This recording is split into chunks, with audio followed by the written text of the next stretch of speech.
Let me share with you now the story told by a man that is respected the world over. He's gone now a few years. His name is Carl Jung. Well, Jung is among the great giants of the mind.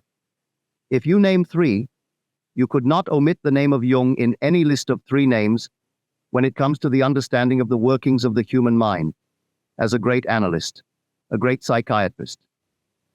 Well, he said, one night I lay awake thinking of the sudden death of a friend whose funeral took place yesterday. He said, I was deeply concerned and suddenly I felt that he was in the room.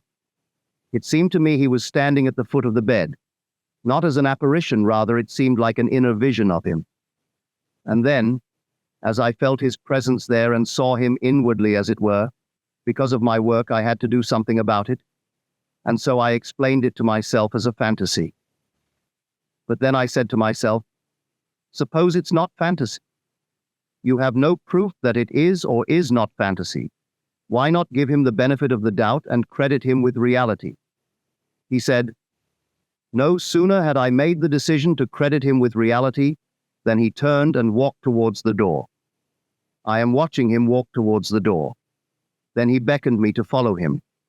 So I, in my imagination, followed him. And he led me through the garden onto the road. And then he led me to his home, several hundred yards away. When we got to his house, he led me into his study. Then he went forward, stood on a stool and reached up and pointed out a volume, a second book of a set of 5. They were all bound in red. But he pointed to the second one on the second shelf from the top. He's standing on a stool. As he pointed to the second book, all bound in red, then the vision came to an end, and I remained pondering on this strange experience. It was so strange and exciting to me that the next morning I thought I must investigate.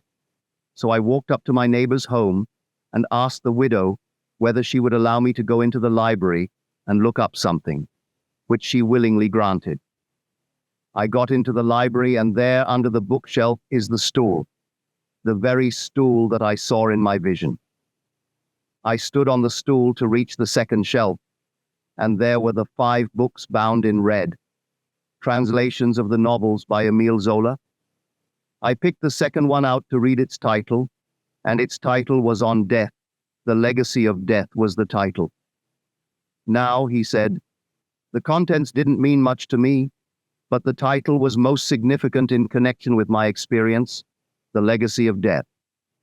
But in the entire story, as he tells it, the important thing for us, trying to control this power of the mind, our wonderful human imagination, which is Christ, was that sentence in it. The minute I decided to credit him with reality then, and no longer fantasy, he turned and walked to the door, and he beckoned me to follow him. But he could not move while he entertained the thought of fantasy.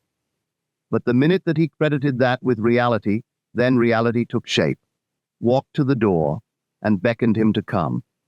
He, in imagination, the body is still on the bed. He, in imagination, follows, and he leads him through the garden, onto the road, and several hundred yards away up to his friend's home, his own home which he had just vacated through death. And then pulled out, by his finger pointed out the second volume.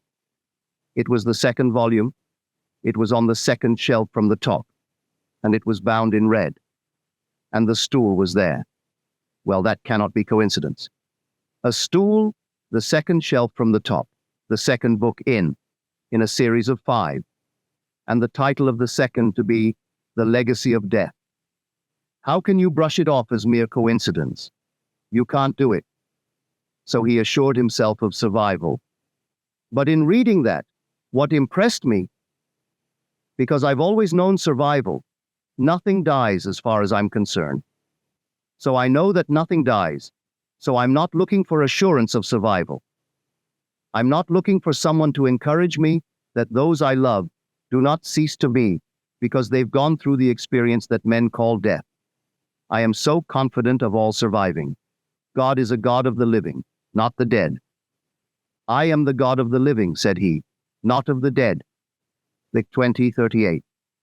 So everything lives in its form where it was at the moment of the transition. No transforming power in death. But what impressed me was, it did not move. He entertained the thought, it's not an apparition, but in my work I must treat it and explain it to myself as a fantasy. And here I'm seeing it on the inner side of my being. It's not on the outside, but it's objective to me from within. It's an inner vision of him. And then I said, no, I'll give him the benefit of the doubt, and so I will credit him with reality. He had no sooner said, I will credit him on the inside, I'll credit him with reality, than his friend turned, walked to the door, and beckoned him to follow him. And he said, all right, I'll explore. So in his imagination, he followed him. You can do it. You can go with it and actually move from where you are right upon this floor, through the garden path, onto the road, and up the street. You can do it. Anyone can do it if you are willing to credit the thing with reality.